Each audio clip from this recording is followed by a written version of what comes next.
आप सब जो मेरे सामने विराज रहे हैं, लगभग 70 के आसपास माननीय सदस्य हैं, आप सभी ने मेहनत की है।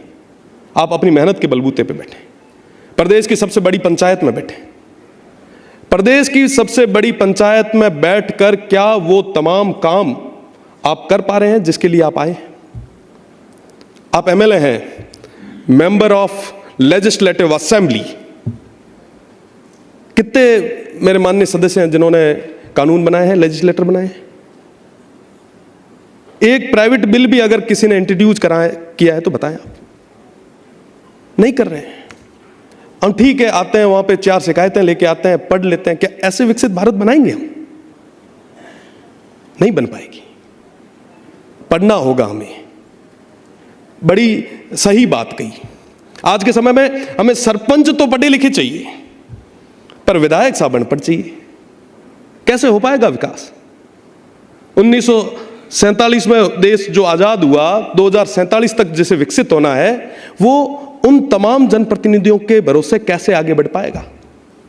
The biggest threat of the democracy is bureaucracy. मैं पूरे तरीके से सहमत हूं। ये लाइन जिसने भी लिखी है पूरे तरीके से सही लिखी है। आज के समय में तमाम जो जनप्रतिनिधि बड़े दुर्भाग्य के साथ, बड़े दुख के साथ कहना पड़ रहा है कि वो सिर्फ रबड़ स्टाम्प बन चुके। हमें पढ़ना होगा। आप जब यहां पे हाउस में खड़े होकर बोल रहे हैं, तब एक बार के लिए उस अधिकारी दीर्घा में चर्चाओं का विषय बनना चाहिए कि आज माननीय सदस्य क्या बोलेंगे। वो तब ही हो पाएगा जब हमें नॉलेज होगी उसकी। हम विकसित भारत की बात कर रहे थे, निश्चित रूप से बनना चाहिए। विकसित भारत किसके लिए? हमारे लिए, हमारी आने वाली पीढ़ियों के लिए। और उसमें सबसे बड़ी भागीदारी किसकी होगी? आपकी, हमारी। कैसे होगी?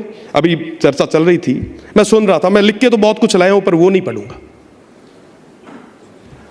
हम चर्चा कर रहे हैं कि साहब शिक्षा को आगे बढ़ाएं। कैसे बढ़ाएंगे साहब शिक्षा को आगे? बताएं, क्या विजन है? हर बजट में शिक्षा को लेके लाखों करोड़ों रुपए जो है वो अनाउंस होते हैं, धरातल पे जाते हैं। एक स्कूल गिरती है, दूसरी बनती है, कोई कर्मोन्नत होती है। क्या इससे बन पाएगी? पिछले बजट के पिछले जो सत्र में राजस्थान की विधानसभा में मैंने माननीय स्पीकर साहब के सामने, अध्यक्ष महोदय के सामने एक बात रखी कि क्यों ना आप ऐसा बिल लाएं कि तमाम जो भी यहां पे बैठे जनप्रतिनिधि हैं, इनके जो बेटे हैं, आने वाली पीढ़ी है, वो सरकारी स्कूल में पढ़े। आप लाइए ना नियम, कौन रोक रहा है?